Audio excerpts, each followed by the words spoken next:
everybody. This is Tim Green with the Rattled Magazine. Welcome to the Critique of the Week. It is Friday, April 19th. Friday, April 19th. We thought we'd have Katie Dozier join us today because she was here, and we're both friends with Brian O'Sullivan and Marylisa. Yeah.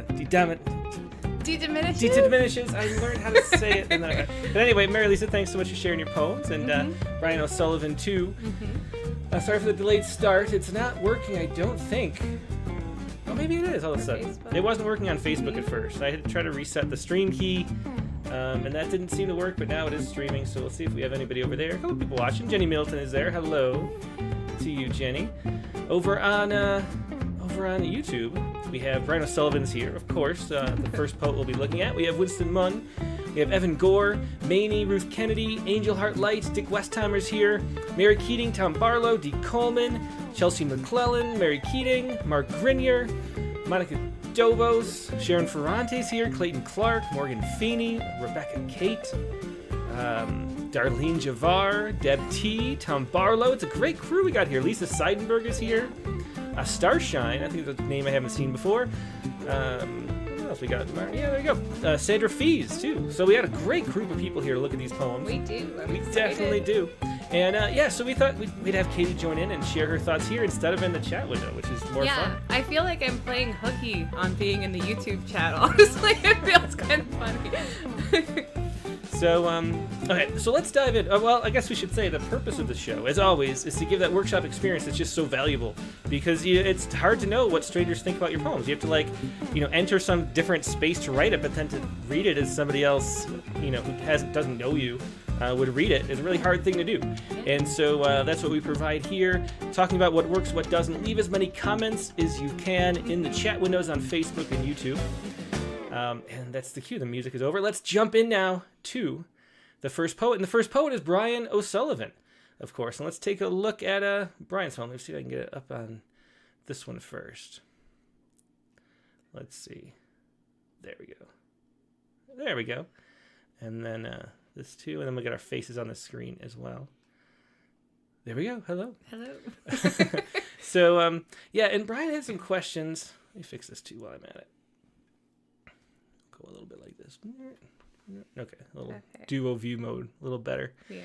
Okay, so Brian O'Sullivan sent these poems and had a couple questions about them, which he included here. Oops.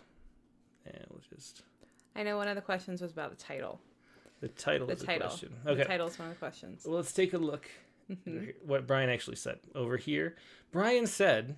Hi Tim, it's been less than a year for me. You critiqued poems of mine in November and again in the lightning round session. I'm submitting anyway because I know you've said you'll sometimes bump up regular participants in the queue and because I always find this so helpful. But if I'm submitting too soon, don't worry about that. It's a great segue. That is a great segue. Because we do. If you're here all the time, we're going to jump you right into the front of the line because you're putting in work, helping everybody else. And we want to help you too. And that's what makes the most sense. So here's the questions. Do the titles work? For Cast Iron Convector, would the title be Hot Air be better is a question. And then am I trying too hard to be clever? For example, with a Fisher King pun in the haiku we're about to read, I like the pun, so if it's bad, I need the critique to tell me to get rid of it. So let's take a look at this. And I want to zoom in a little bit more. Not that much, though. That much, maybe. Okay. Not that much. Sorry. I haven't used this one in a while. It's on Word, which I haven't used in a bit for the critique. Yeah. Okay.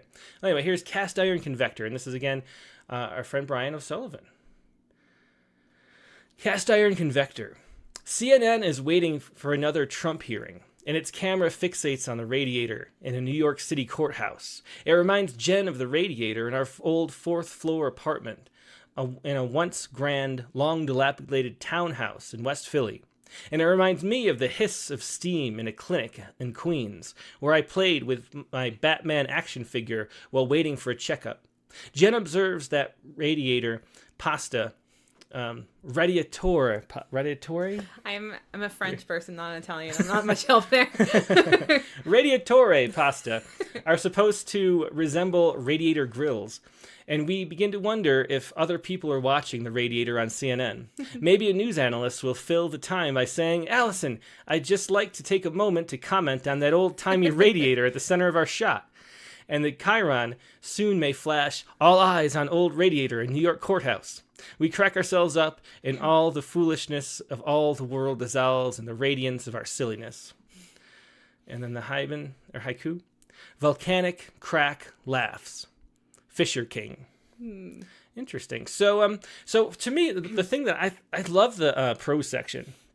I do. It's really engaging. You know where you are the whole time. There's no like I'm lost here. Right. We're getting this real sense of a story, and then in a really fun way too. Right. Yeah. Yeah. So. I like the reporting on reporting, because I mean, having a reporter tone is, very good. Usually it works really well in a haibun, so that's nice too. Mm-hmm.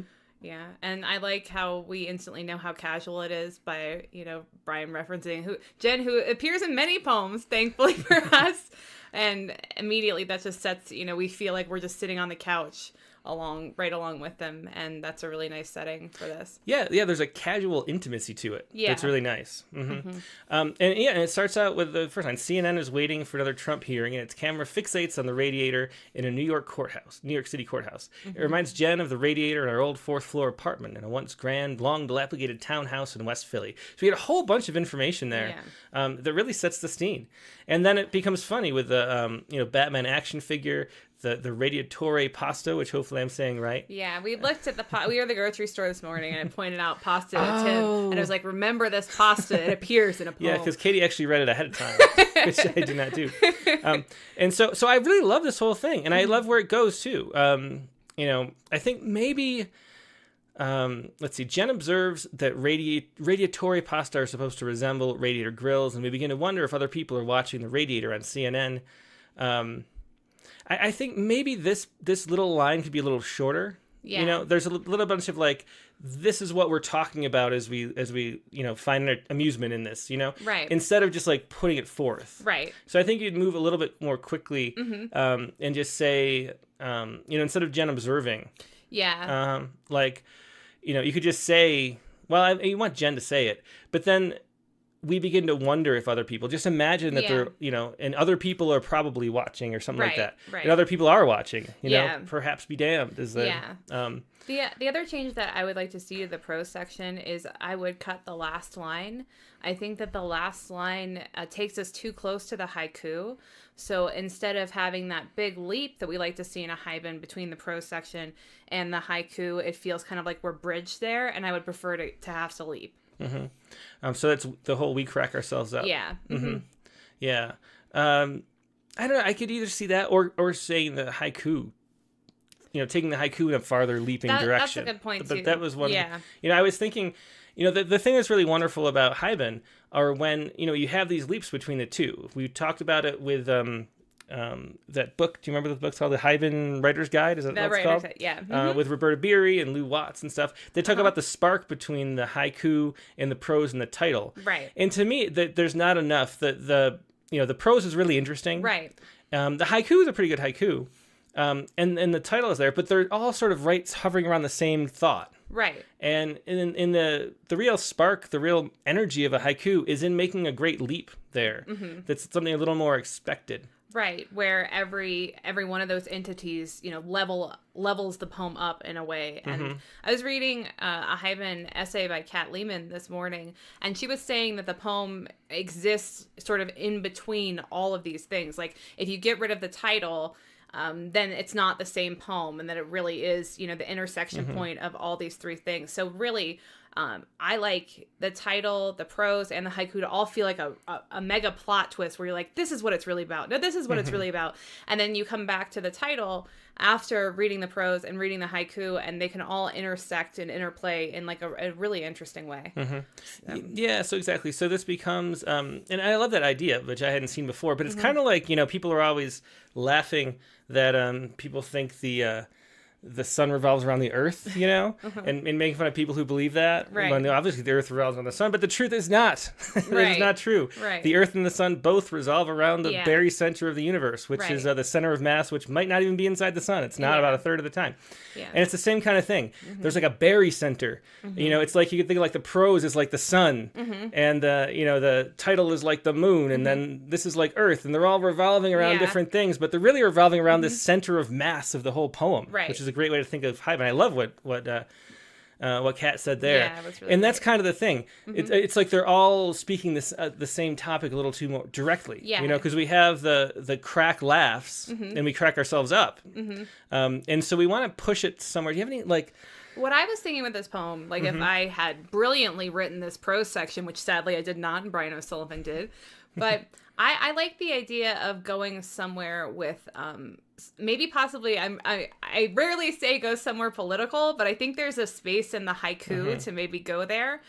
And then what was the other title that he suggested possibly for this? Because I do agree that this title is too on the nose. I think in our Poetry Space episode on titles, we talked about a lot about them not being labels. And I think in a haibun that's even more important. And this title does feel a bit close to being just a label to me. So I think it needs to do more. It needs to be like a sword in there.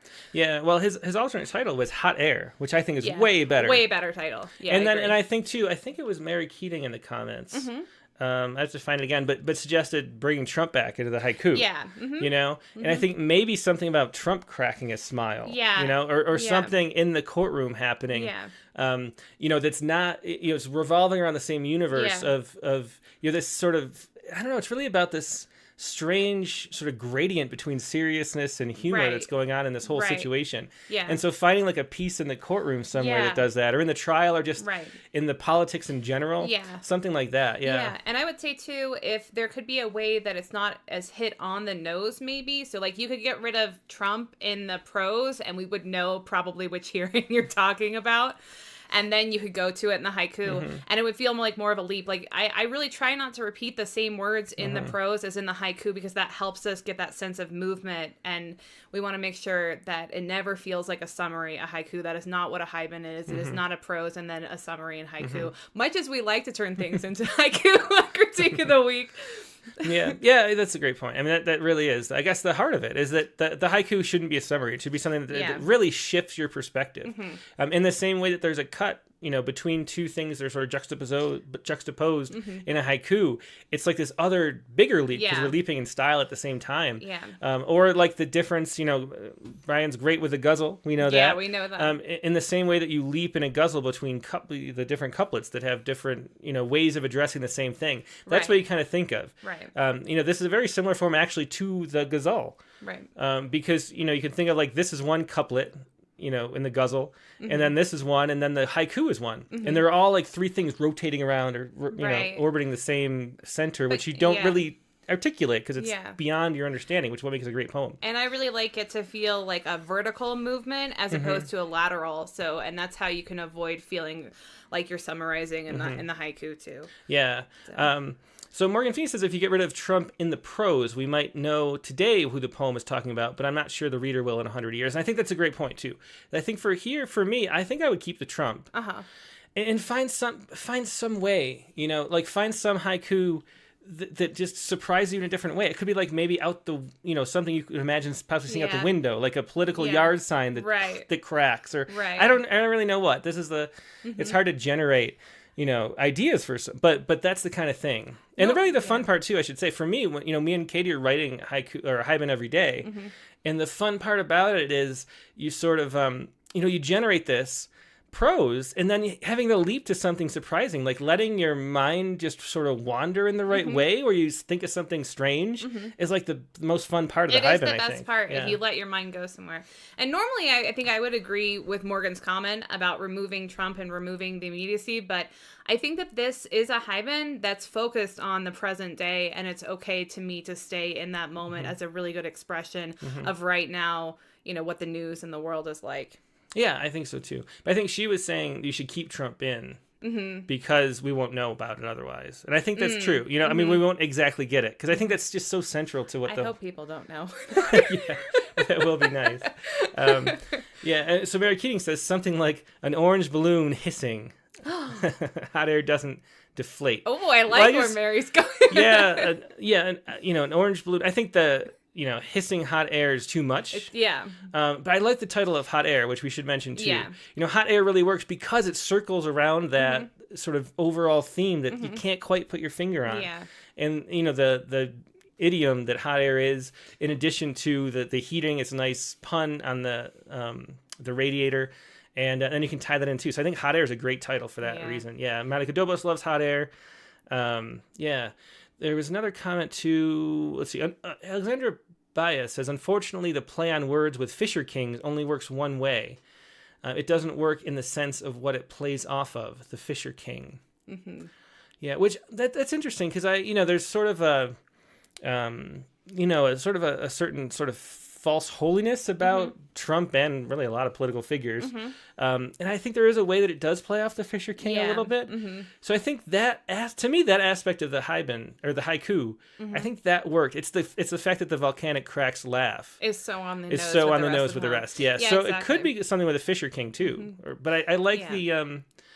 So I don't know. So this is the main thing to play with. I think, hot air, and then just change the haiku up. Right. And the good news is if you write a haibun and you find yourself writing a haiku that's maybe a little close to the prose, guess what? You've still written a haiku. You can just pull it out and you have a haiku that may show up at the end, might be the perfect haiku to end another haibun that you write, which is another reason to write 8,000 of them like we apparently do now. Okay. So excellent haibun. Yeah. Thanks for sharing this, and really fun talking about haibun. I think we were talking about this recently, but it's a form that it really illuminates how poetry actually works so well, because this is sort of like broken down what a poem actually does. Right. Because it has this sort of ramp up that I'll get to, and then it has the kind of the sense of movement, the turn, the transition that a lot of poems will just have the prose section type, even maybe not in prose, right, but written out, and then that's the kind of poem you say, well, that's okay, that was interesting, good lines, but what did it do? What's the point? Right. And having that haiku at the cap gets you to the point like that, so you just sort of see visually the actual structure of a poem with a haibun, which is really nice. Yeah, that's definitely true. Okay. Well, let's look at the other, which is also a haibun. Yay. Another haibun, and this is reading tea leaves on the deck. Okay. And interesting, I assume this is correct formatting because the other title wasn't italicized. Yeah. So hopefully they got the formatting right. And Brian can give me a thumbs down. It looked italicized on the sheet I read it. Oh, it definitely was. Yeah. But so anyway, I'm assuming it's supposed to be like not the other way around. But reading tea leaves on the deck. And here we go. And this is interesting too, because they were, it's pretty rare to see, lineated poems above haiku, but that's something in a haibun that is really catching on in the haiku community. People are enjoying doing that a lot. And then seeing them kind of smushed together like this, I've never seen it. If this is intentional, was where I'm going. I've never seen it where the italicized lines sort of separated out, so you see that it's a haiku. Right. And I think that works nicely for this too. Okay, so let's read it. And again, this is reading tea leaves on the deck. Looking into the thin strip of woods behind our condo, I see a family of deer scrounging for scraps, and I see clinging to branches like Leonardo DiCaprio to the edge of a broken door, a few ragged leaves the color of a slice shaved off a bonfire. The shadow of the scent of burning summer, a crisp, tawny crimson umber through which the freezing sun just barely shines. Brown fur on snow at wood's edge, teddy bear. Interesting. So I love just sections of this. It's a short poem. I really like, let me try to zoom in a little bit again. A little bigger. It was hard to read because it was a little small on my screen. Okay, Brian's saying he meant for the italics to be the other way around. Okay. Yeah, well, let's do it this way and see if we like better. I was kind of curious. Yeah, it's interesting. Yeah, but I have to do that, and then this is what he meant. Yeah, that was what I was wondering, because usually the titles, people tend to format titles the same. Yeah. Across different poems, so I thought that was probably a mistake. Yeah. But anyway, yeah. So having it like jammed up together, I think it works even better like this actually, because it's harder to read italics. That's why we don't use italics very often. Yeah. But it does set it off in an interesting way. So That's nice. But let's read it a little more closely. Reading tea leaves on the deck. So interesting title. I think something might come back to. Mm-hmm. Looking into the thin strip of woods behind our condo, I see a family of deer scrounging for scraps, and I see, clinging to branches like Leonardo DiCaprio to the edge of a broken door, a few ragged leaves the color of a slice shaved off a bonfire. See, I think that's a great opening. Yeah. I really love that. Mm-hmm. The shadow of the scent of burning summer, a crisp, tawny crimson umber through which the freezing sun just barely shines. I think this is to me, this is sort of a mouthful. Yeah. And like too much. Yeah. A little too much alliteration, maybe. Yeah. The shadow of the scent of burning summer, I like. Mm-hmm. But the crisp, tawny crimson umber with the slashes, it sort of pulls you out of just regular syntax into, having to focus with a poem on the page. Right. Yeah. And I think just anytime you're describing the color of a slice shaved off a bonfire is a great description of color. Yeah. Right. And you don't need to describe that color anymore. It's there. Right. So I would cut that. Mm-hmm. Yeah, I agree with that. Yeah. I like the way, that Brian chose to break the lines up like this, to not have it just appear in one block. I think adds to it, because with how poetic the language is in this, it would feel very odd to me to be looking at like a block paragraph. Whereas in his first poem, it worked completely because the voice is so different. Yeah. And I think too, that's the reason why with these types of haiku, where it's actually, verse, in the sort of normally prose section, that shift is a little confusing sometimes, and especially if it's not somebody who reads a lot of haibun, they wouldn't even know it's a haiku, and it's a strange kind of feeling. So I think putting it in italics like that to really break it off, I think works here, and given the structure of the poem too. If it didn't have an italics, it was just a line break, you'd think it was a different stanza of the same poem, but it's a different voice and a different sort of energy because it's a haiku. Yeah. And I really like, too, that doing haibun this way, this is how I'm preferring to write them lately. It allows you to have that emphasis of enjambment and then the line breaks where you can add, like, what feels like mini cuts in the prose section, which I think adds to it, too. Yeah. So anyway, so the main thing for here is trimming this down. Yeah. I think this could just be 2 lines instead of 4, basically. Yeah. And then what about the haiku? So brown fur on snow at wood's edge, teddy bear. I would add the article to teddy bear. Yeah. That lets it feel more like a natural sentence. Right. And you get the tension within the syntax of reading a haiku like that, where you're sort of not noticing the fact that there's a leap at first. You're sort of, especially, reading haiku, your mind is sort of looking for where the cut is. Yeah. And there's a tension and a sort of a fun, there's like a little surprise once you realize where it is. And if you have the syntax show you where the cut is, you don't get the same effect. And so I would put the article back. Yeah, I think the article is important there. I mean, I love that, it shows immense thought to not have the article there in the first place, because, we should be looking at a haiku like, is there any extra fat I can butcher off here anywhere? But I agree that this needs the article too. I still think that I do like the haiku and I like the prose, but I still feel like I might like a haiku that jumps farther in this one as well, is how I feel. Yeah, I mean, if you look at what's it called? The Haiku Foundation just released their Touchstone Award winners for the haiku category too. In addition to regular in the haibun category, in addition to regular haiku.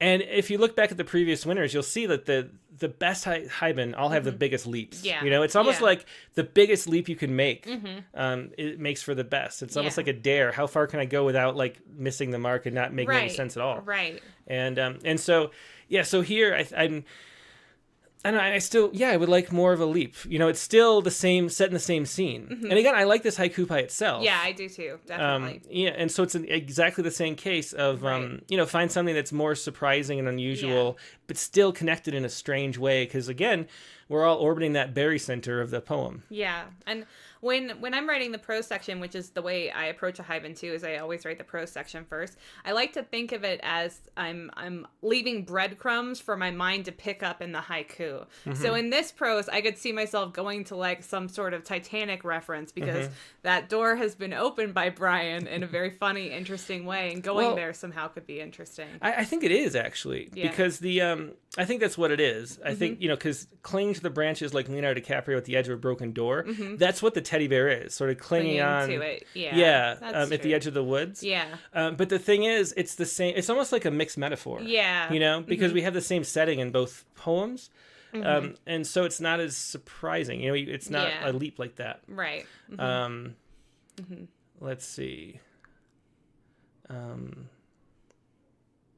So Dick Westerheimer says, teddy bear, there's no hint of a toy elsewhere, so the leap is too much for Dick, he says. But I think if it, what would you, I'm trying to think like how to explain what the leap should be, like where, if we still had a teddy bear in a different setting, but because it's just describing, they're both metaphors kind of, or describing the same image. I guess maybe for me it feels like a very rapid scene change in a play where suddenly the set is completely different, but you still feel the main character is there. Yeah. That's how I would go ahead and say it. Let me see if you had any other questions. Sanbun. Oh, it's a 14-line one. That's cool. Oh, really? That's fun. Yeah. Sanbun. Okay, so in reading Tea Leaves on the Deck, does this... Oh, yeah, I'm writing the O'Sullivans then too, right? Yeah. So I think that works. Now, what about the reading Tea Leaves on the Deck? See, again, we have the deck being, the broken door kind of, the ship reference, the Titanic, and the teddy bear sort of all happening in the same space. Right. It's sort of like the same mental space is the issue. We haven't changed... Yeah, like you were saying, we haven't changed the setting at all. Well, the title should elevate the meaning of the prose, and then it should also elevate the meaning of the haiku. Like even just viewing that as separate things, and I'm not getting that between, in particular, the title and the haiku as of right now. Yeah. I do love the poem part though. The descriptions are great. It's great. Yeah, I think also it's interesting. In a haibun, there's this expectation for the reporterly prose section, like we saw, done really well in the first haibun of Brian's. But at the same time, I think that the reason that there is this trend of moving beyond that is because you can have this beauty, this poetic beauty, and still get all the sparks and everything. So I think it's great that Brian's writing expertly both ways. Yeah. I mean, the haibun is nice because it has that reporter, like distance journaling kind of voice, which can be so stark in contrast to the voice of the haiku. Right. But only doing that, like sort of like we found one cool tool. Yeah. And we just keep using that for forever. Yeah. And you can do other... it is. When you read a bunch of haibun, that's how it begins to feel, even if they're great. It's like, I'm going to give you this in my most scientific voice and then my most beautiful languid voice in the haiku. And so I like that it's more similar in this one. Okay, let me see some other comments here. So the DiCaprio reference is bothering a bunch of people because it jars against this is Morgan Feeney, sorry. I was trying to find Morgan's summarizing other comments above. Morgan says, I think the DiCaprio reference is bothering us all because it jars against the question of who is telling this poem and why. Let me look at the... well, there's your concept of the false door that I learned from you on a previous critique of the week. No pun intended. Yeah, I know, it's perfect for this exact moment, but of talking about something and not continuing to. And the point is, that you were making is that it does come up in the haiku, but it is a big topic to introduce without throwing more at it. So I can see that. Yeah, I mean, it could be a thing where the title is the missing link where it sort of ties it all together. Right. Something if you think of something else from Titanic, maybe. Or I love doing stuff like this, by the way. Just obsessive, what detail can I bring in from this movie? Yeah, exactly. Something like that. Or, experience while watching Titanic, or something about it being so long, because it's a really long movie. I don't know. I mean, you can play with it, but maybe there's something that ties it all together like that. Yeah. I think that would really help a lot. Yeah. Yeah. Right. I think also everybody wants to talk about Leonardo DiCaprio on the door whenever it's brought up. That's just a reality. Yeah. So Jimmy Pappas, though, had said, does anyone recognize that DiCaprio scene? Is it from the movie of his? So even that it's Titanic might be... It's one of those questions of reference. Do you want to have a reference that excludes people, but most people will get, or a good. Right. You have to kind of be aware of how many people will have trouble with a reference. Yeah, that's true. And how long too, like we talked about with the Trump courtroom, how that'll age too, and if you care if it ages, and there's a bunch of questions that come up. Yeah, that's true. You know, I mean, you can look at older poems from like the '60s, and they have certain references I don't even know what they're talking about. Yeah. And you know, there's nothing wrong with that. Right. But you have to be aware of it. Right. You know, as you're writing. So do you want to have that kind of limited, frame of reference being a necessity? Yeah. And maybe part of it is the rest of this poem feels so timeless. Yeah. You know. But I mean, given, which I didn't it's part of my childhood so much, Titanic. I don't know what year. Do you know what year it came out? Like 91? I know it was the first date I ever went on. Oh. So I was in middle school or high school or something. So hopefully a little older than that. But yeah, so if for me it's a very clear reference that clinging that it's an iconic movie. It won all the Academy Awards and stuff, and it's the peak scene there. But if it's a problem knowing which movie that is and not even knowing, one of the things I like about the modern age is you can Google so much, but if you don't really know what to Google, it becomes tough, and that might be hard to Google even. Mm-hmm. And so maybe that's another reason to put Titanic in the title somehow. Yeah, just calling it Titanic might not be so crazy. And playing off of it as the size, and then having a haiku that, uses it more of it as an adjective and playing with that. I will say that one thing I've been thinking about too with haibun titles is that I think that there's a reason that most of the really strong ones tend to be very short titles. And I think it's because, it's the equivalent between like striking and getting a spark immediately, or like a long thing where it's like it takes your brain longer to light up, kind of, if it's a longer one. Not that this is a particularly long title, but just in general. Yeah. Dick points out too, and I think I read this out loud, but I didn't mention it. But he says the Leo reference is out of the register of the poem, and I don't know. I mean, it's interesting. It's such a short poem. Is it really? I didn't feel like it was. I tend to agree with Dick, because that's what I was saying with the rest of the poem is, is so languid and flowing, and then Leonardo DiCaprio, which always feels abrupt when there's like a huge celebrity mentioned. Yeah. So I agree with Dick about that. Yeah. Yeah, but to me, I kind of like the shift there, like it's sort of there's certain poems that you kind of like, you can throw the kitchen sink in kind of, and that's sort of what it makes it feel like, and it's a short poem, so it doesn't get overwhelming. That's true. And so to me, let me read it again and see. We'll think about just that, if it feels off or not. Okay. Looking into the thin strip of woods behind our condo, I see a family of deer scrounging for scraps, and I see, clinging to branches like Leonardo DiCaprio to the edge of a broken door, a few ragged leaves of color of a slice shaved off a bonfire. So to me, I think that there's a comedy in that. Yeah. And it wouldn't be there if it requires that little shift. Yeah. In order to make it be playful instead of like this super serious poem about like the. We didn't even talk about sort of the meaning of the deeper meaning of the poem. The deer clinging to the last scraps. To survive. Right. And the teddy bear surviving, and all the surviving. The reading tea leaves is about predicting our own death. Mm-hmm. And yeah. Mm-hmm. And there's also that thing about that whole changing the deck chairs on the Titanic or whatever, like we're doing stuff that doesn't matter, about like climate change and things like that, which seems like a possible reference too. Mm-hmm. And so maybe somehow with that in the title a little bit more strongly would make sense. True. One thing else I would say too about the DiCaprio reference is that whenever there's like a bold shift even within the prose, then as a reader I'm expecting there to be an even bigger leap with the haiku, because it's setting me up to make bigger jumps, which I love the biggest leap possible really when I'm reading haibun. So and Nate Jacob here, he says, just arrived. Has anyone mentioned lying in a hammock?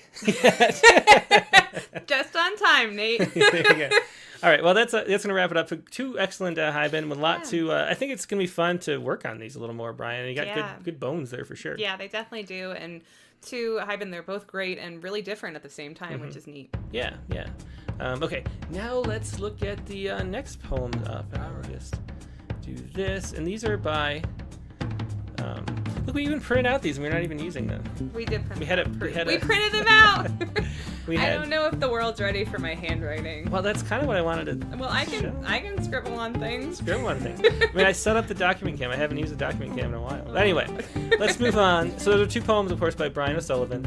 Next up is Marylisa No, don't do it. DeDomenicis. Bam. Okay. I'm sorry, Mary. I just feel bad that I've been saying it wrong for so long. But you're determined. We're practicing. We are. Yeah. Okay. Anyway, it's Marylisa DeDomenicis. And this is, there's 2 poems here, a longer one and a shorter one. And let's take a look.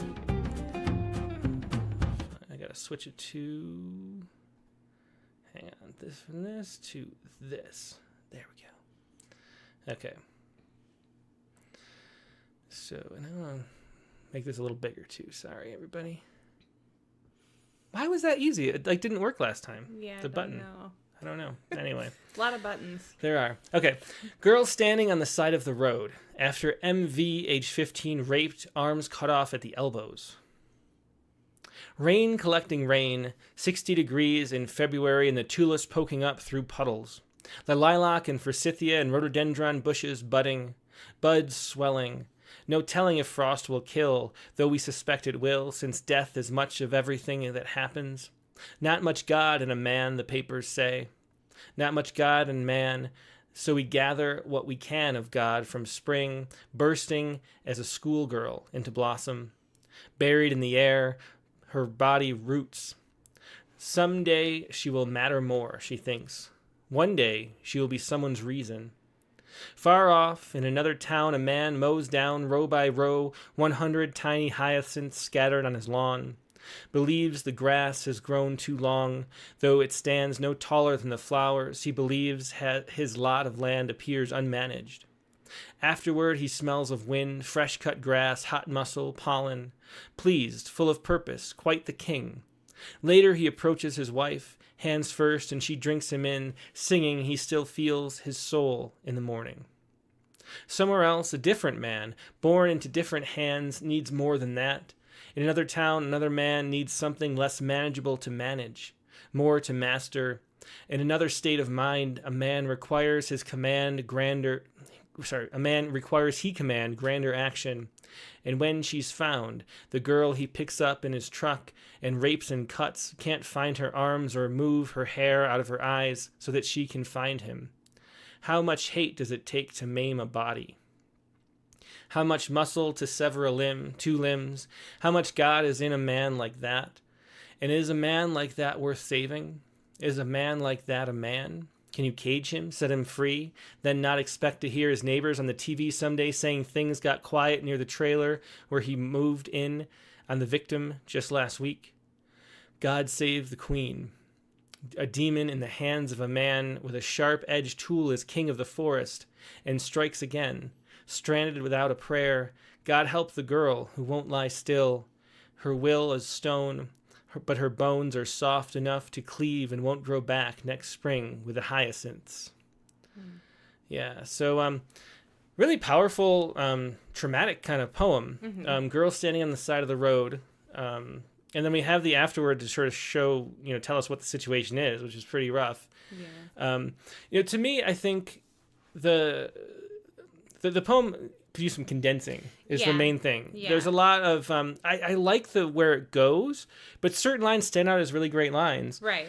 And then there's a lot of sort of filler in between where it's sort of fumbling around, moving between the really interesting lines. Yeah. So that's definitely the case, and I can relate because I started out with poetry as more of a maximalist style, and so for me, a lot of the editing was what is the best, and then a kill your darling situation where you have to take lines that are good but maybe they're detracting in that exact situation. So for example, at the beginning of this poem, I think that the tulips poking up through puddles is a really beautiful image that's super strong, but then the next two lines don't really add to that. And then in a poem, the way I've come to see it now is that if it doesn't add, then it's actually detracting. You know, there's not really a neutral in a poem because we want the economy of language. Yeah. So that's how I feel with that, because the tulips poking up through puddles is beautiful on many levels. Yeah. Rain collecting rain, 60 degrees in February, and the tulips poking up through puddles, buds swelling, no telling if frost will kill. Yeah. You know, what do you lose? Right. And so it's a matter of going through the poem, you know, and just cutting out the stuff you don't need. I should also say I like the rhyme pushing us forward in this poem, particularly in a poem where, you know, talking about such, you know, a really hard topic, it can be hard to kind of feel any will to continue moving through the poem, honestly, because it's hard. And so the rhyme does help us to propel us, give us propulsion forward, even if we're a little bit nervous, you know, or uncomfortable with what we're reading. Yeah. Let's see. People are talking about, you know, the sounds. This is Hege Jacobson Lepre says the sounds and play with vowels is riveting. And really, the sounds are great in the poem. Yeah. Morgan Feeney said too, the sounds are gripping, but who is who? And that's something that too, because there's so much stuff. There's sort of a lot of clutter in it, even though, you know, the lines are nice, the sounds are nice. There's some great images in it. Right. It's kind of cluttered with people, and it's hard to figure out, you know, who is who. Yeah. Which is a good point by Morgan, because it goes from no telling if frost will kill, though we suspect it. Where's so down here, what we can of God from spring, bursting as a schoolgirl into blossom. So that's the girl staying beside the road. Right. Which is, you know, had this tragedy or terrible thing happen. But then we go to the far off in another town. And then we have this whole thing with the wife. Which is separate, but how does that relate? Yeah.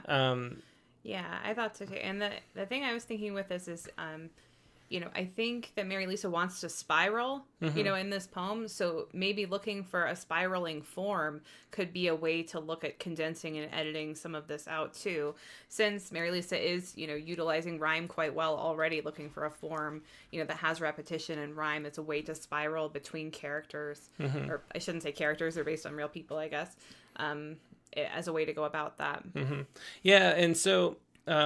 in the way that it's sectioned off, kind of, you know, we had this big jump where we're talking about the girl, assuming, and then we go off another town, and then we go back, and then so once we're here, we're wondering like what happened to that girl on the side of the road, and then we're wondering what happened to the husband and the wife, and how does it all tie together. And I think a great poem, you know, David Kirby is the master of the braid. We mention this all the time. A great poem is More Than This. How long would it be if I play it? It's 2 minutes. Let's just play More Than This. It's David Kirby. Yeah, it is David Kirby. Let's play it. Well, let's just play this More Than This by David Kirby. And notice how he's telling not 2, but 3 stories all at once, interwoven among sort of the main narrative. And by doing that, you can have this really powerful effect. I think that's the kind of thing this poem wants to do. Right. You know? So let's play More Than This by David Kirby right here. And we'll just go off screen so we don't distract you. Okay. Here we go. More than this. When you tell me that a woman is visiting the grave of her college friend and she's trying not to get irritated at the man in the red truck who keeps walking back and forth and dropping tools as he listens to a football game on the truck radio, which is much too loud, I start to feel as though I know where this story is going, so I say, stop. You're going to make me cry. How sad the world is. When young men died in the mud of Flanders, the headmaster called their brothers out of the classroom one by one, but when the older brothers began to die by the hundreds every day, they simply handed the child a note as he did his lessons, and of course the boy wouldn't cry in front of the others, though at night the halls were filled with the sound of schoolboys sobbing for the dead, young men only slightly older than themselves. Yet the world's beauty breaks our hearts as well. The old cowboy is riding along, and he looks down at his dog, and he realizes she died a long time ago and that his horse did as well, and this makes him wonder if he is dead too. And as he's thinking this, he comes to a big shiny gate that opens onto a golden highway, and there's a man in a robe and white wings, and when the cowboy asks him what place this is, the man tells him it's heaven and invites him in, though he says animals aren't allowed. So the cowboy keeps going till he comes to an old rusty gate with a road full of weeds and potholes on the other side and a guy on a tractor. And the guy wipes his brow and says, "You three must be thirsty. Come in and get a drink." And the cowboy says, "Okay, but what is this place?" And the guy says, "It's heaven." And the cowboy says, "Then what's that place down the road with the shiny gate and the golden highway?" And when the guy says, "Oh, that's hell," the cowboy says, "Doesn't it make you mad that they're pretending to be you?" And the guy in the tractor says, "No. We like it, that they screen out the folks who desert their friends." You tell me your friend can't take it anymore, and she turns to confront the man who's making all the noise, to beg him to leave her alone with her grief.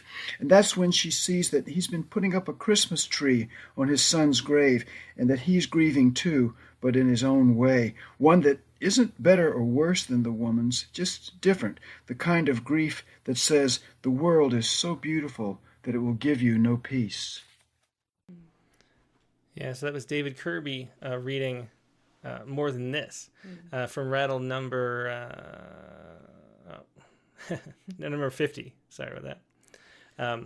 And you can see the way that weaves through the different threads of the story into a really powerful thing. And you're a little bit, off balance of the who's who and what's going on within the poem, but playing it out that way so that you're shifting and we're talking about multiple things really adds a powerful effect to there. And so moving back and forth a little more quickly, I think, is a better way to move in this poem. Yeah, I think so too. I also think it's in the David Kirby poem, the way that he chose to deal with all the dialogue by just including it as summary is something that you would think wouldn't work well, but it actually works really well to propel the poem forward too in that way.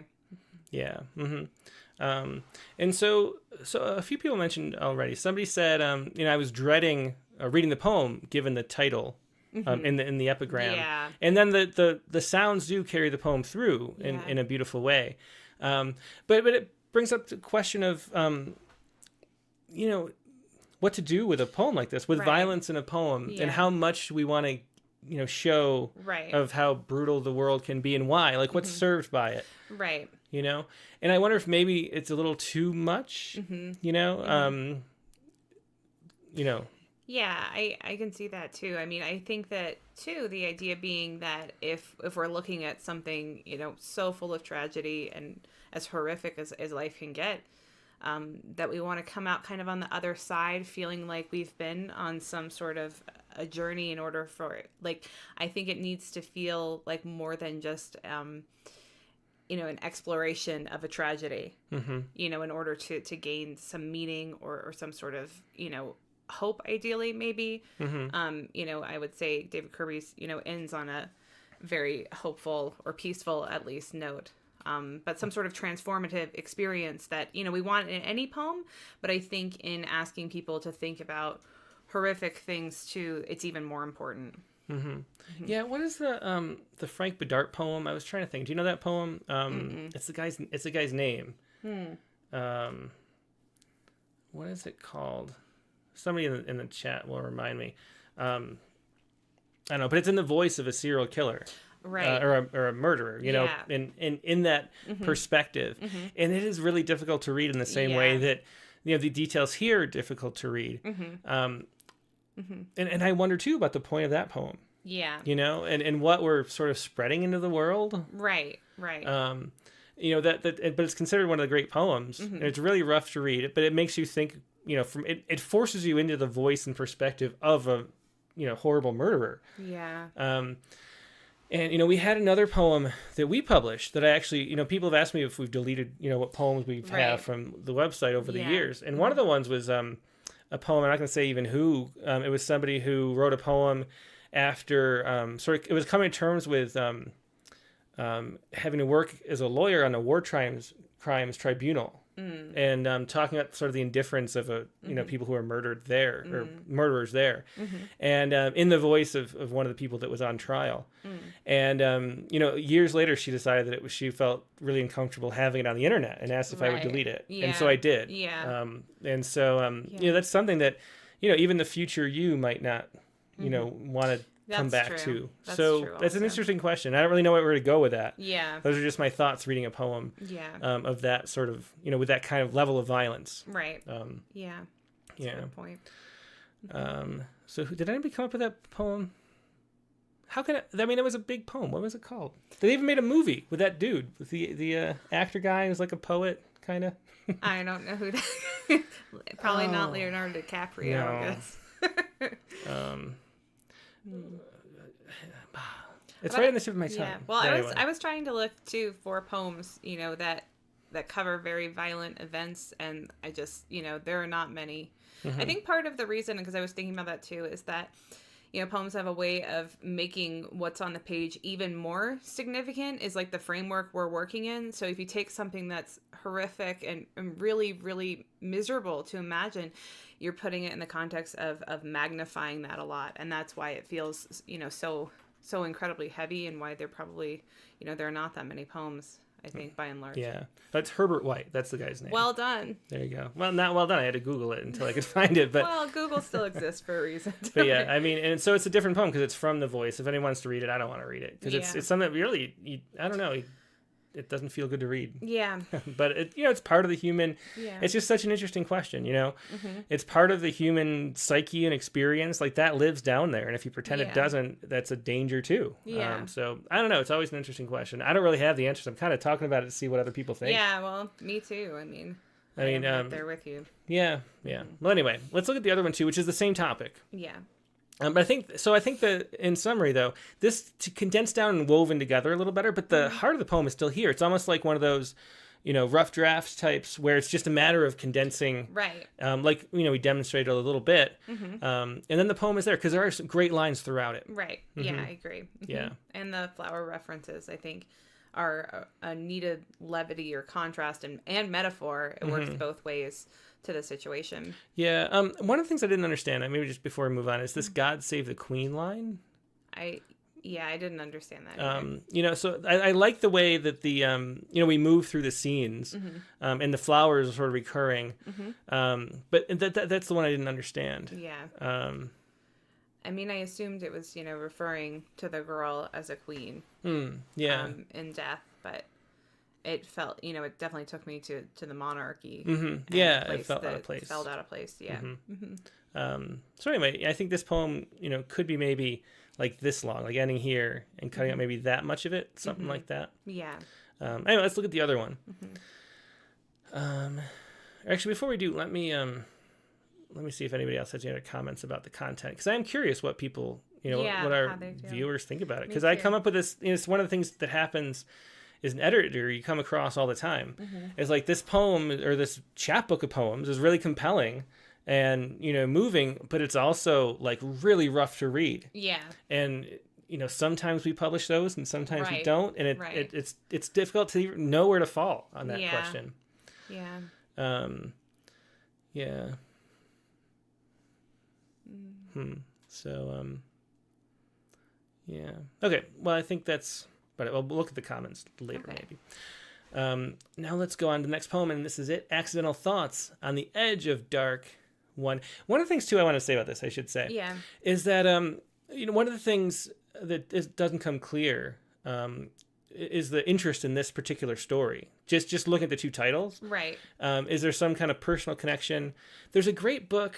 Who is it? It was Maggie, what's her name? Maggie, she wrote Bluet's, Maggie Nelson. She wrote a book about her aunt who was murdered, and so and being fixated about like trying to figure out what happened and going through all the records and trying to learn as much as she could about her aunt herself, I think, and the murderer too. And this is what Dick is saying. So I think a poem like this needs some of the poet in it. What happened? And so for Maggie Nelson in that book, let me look up just tell you what the book's called. Not that one. Maggie. Is it Maggie Nelson? I don't know. I'm sorry that I'm no help. Aunt Murder. Jane, a Murder. Yeah, that's the book by Soft Skull Press. So if you want to find that, Jane, a Murder from Soft Skull Press by Maggie Nelson, who I interviewed for Rattle 63, I think. Anyway. Here we go. This is Accidental Thoughts on the edge of dark. 1. Then MV, 15 years old, raped, arms cut off at the elbows. Heroine gets her arms cut off because real life... I'm looking at the wrong one, sorry. Heroine gets her arms cut off because real life is no Walt Disney conclusion. Replace all the ugly words with beautiful words. Rape, love, blood, water, tree, stump, tree. More than matter, this should, these. Her arms, her only defense against him. Her arms, her only arms. So he saws them off at the elbows because replace all the ugly words with beautiful words and don't ask questions. Ask questions. Does she still have her arms in her dreams when she dreams? Does she dream? She strokes her son's cheek, pussy willow, makes a snowball, twirls her hair around her finger deep in thought, her body pressed against the shoulder of a man she's come to fully trust won't harm her, while inside her, sleep. Does she dream the scent of spearmint on her fingertips, licking chocolate, that her fingers please her, love her, coax out splinters, nudge sudden specks of dust that prick her eye? So another, knowing what happened in a series of poems, sort of moving at the end. And again, the same questions about how much violence do we want to have to confront. Right. Yeah. I would say one suggestion I would have is I would maybe look for an epigraph to start this with instead of the current way of explaining the scenario, which feels unintentionally a little terse to me. I think that might help to show too, that it's immediately this real, tragedy that's there. I also think for this particular poem that I would cut the opening stanza that, feels like a really, really sad summary of the tragedy, and instead get into where, the poem starts to have a little bit of movement, I think, with replace all the ugly words with beautiful words, which I think is an interesting part of the poem. Yeah. I think to me, I think this whole section, I don't think we need it. You can feel, you can always feel in poems where that sort of deeper voice of sort of flow is coming out. And I think the poem to me starts kind of here. Replace all the ugly words with beautiful words and don't ask questions. And letting it be, and then we don't have to confront as directly in that way.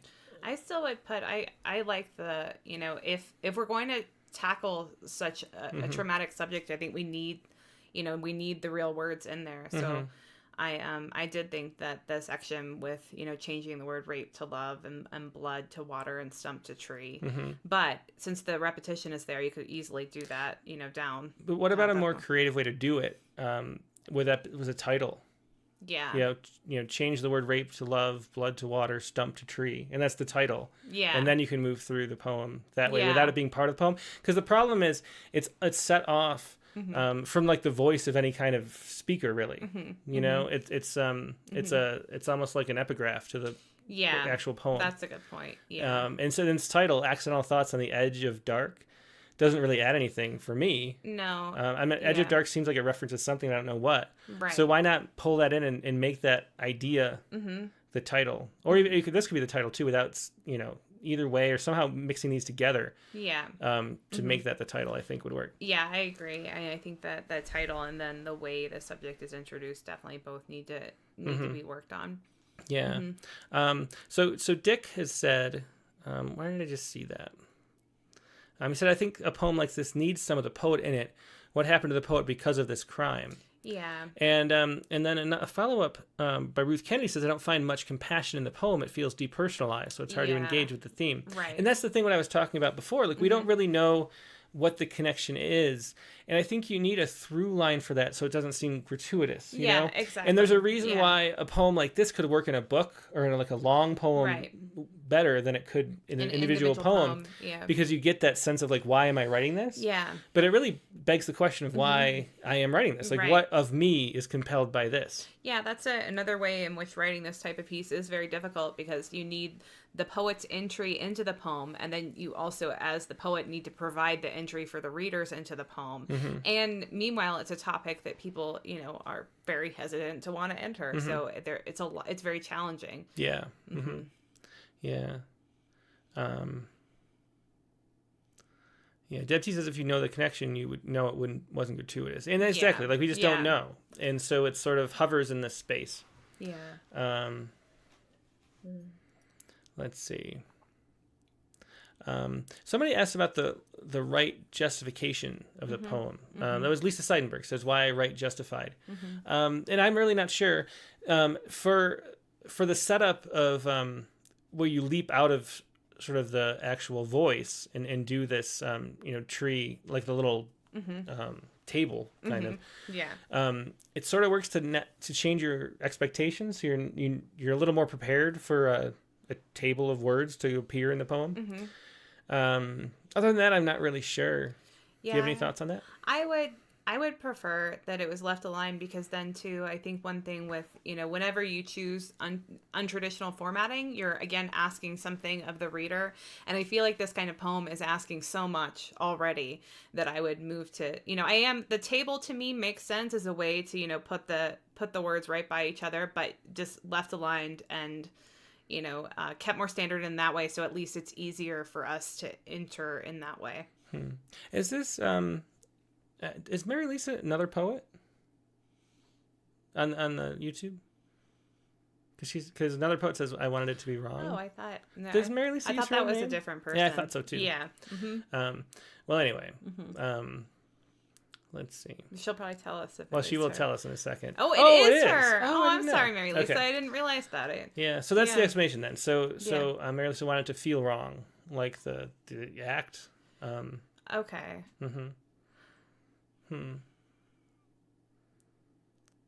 Let's see. Any other comments to pass along? I think we covered a good amount of that. Yeah. Okay. Yeah. But Marylisa definitely some beautiful lines, in both of these poems. Yeah, for sure. And I was about to say, like, it really there's just little places where it runs off. And you can really feel that deeper voice kicking in. So like I think she strokes her son's cheek. Pussy Willow makes a snowball, twirls her hair around her finger, deep in thought, her body pressed against the shoulder of a man she's come to fully trust. Like that there's an acceleration in the syntax and the way that those lines read. It's really great, deep, true voice, which is really nice to see. Yeah, definitely. Yeah. And I would suggest this is the book, over here, Jane, a Murder. And the thing so let me just read the description to see, well, it's a long description, never mind. But, part elegy, part true crime story, this memoir in verse from the author of the Argonauts expands the notion of how we tell stories and what form those stories of a murdered woman and the mystery surrounding her last hours. I can't even, whatever. But you get the point. But the thing about this is she puts herself in it too. And that is like what Dick was saying, was something that helps out with a poem like this, to understand why it's being written and yeah, and I just think that's the more you're asking of the reader, the more important that question is. I think. Yeah, I think so too. Well, I think that's going to wrap up the critique of the week for today. Thanks, Katie, for sitting in. Thanks for letting me join. It was very fun. I did miss typing away in the comments and trying to beat you saying things on camera, sometimes successful, most of the time not. Well, now you're here, and glad to have you. Let's see. So, coming up on the Rattlecast is going to be... Oh, yeah. Okay, so Katie wants to say the Poetry Space. We had an episode of the Poetry Space we recorded last night. Yeah. You could take it away. And it was a lot of fun, and what we did was we called it Date Night, and we just talked about our roots as they pertain mostly to poetry, but also to other things we've done. It was a funny one where I think I laughed more than any other one. It was great. Yeah, so that's our sort of, usually it's a roundtable discussion about poetry topics, but after 58 episodes, we thought we'd do like a meet the host kind of thing, and it ended up being our date. Yeah. So it was fun. So if you find that, you can find that on, look for the Poetry Space on iTunes or Spotify or one of those places. Yeah, and it's out now. So. Yep, it's out now. Drops right before the show. So enjoy that if you like the show. And next week we're going to have ekphrastic poetry on the Poetry Space too, which will be fun. Okay, so that's the Poetry Space. That's an audio-only podcast, not on YouTube. And Now, next week's guest in the Rattlecast. I should say, I guess, this week's guest, because this week, it's this Sunday, which feels like this week, as we are moving to Sunday nights. If you haven't seen that news, we shifted it back a day. It used to be Mondays, now it's Sundays. Same time, though, 8 p.m. Eastern, 5 p.m. Pacific. This week, for Rattlecast number 242, we're doing a Gerald Lachlan tribute. He was one of the really iconic figures in the Los Angeles poetry scene. Clint Margrave, who was a previous guest in the Rattlecast, edited his new and selected posthumous book, Requiem for the Toad. We're also going to have his two literary executors on board, too, talking about stories and sharing with Clint. It's one of those episodes where I'm probably going to sit back and just listen to people talk about, because I met Jerry a few times, but didn't know him all that well. But we'll go over, talk to his poems, and they'll share some stories about him, and he's a really interesting person, so it should be a fun episode. That is Rattlecast number 242. The prompt for this week, do you remember it, Katie? Oh, gosh. That one felt like it came up very suddenly as I was sitting here doing nothing. Okay, well, the prompt for this week was to write a poem to share on social media about what poetry means to you. Yeah, and I'm excited. I've already seen some tweets of people sharing their poems on social media, and I'm excited to have non-poets read our poems by nature of sharing on your own social media too. So I'm excited about this prompt, and we have both already done this prompt, so way to go, Tim. It's true. Head of the game. All right, well, that's going to be a fun episode. Hope you have a great weekend in the meantime, and I'll see you on Sunday. Bye.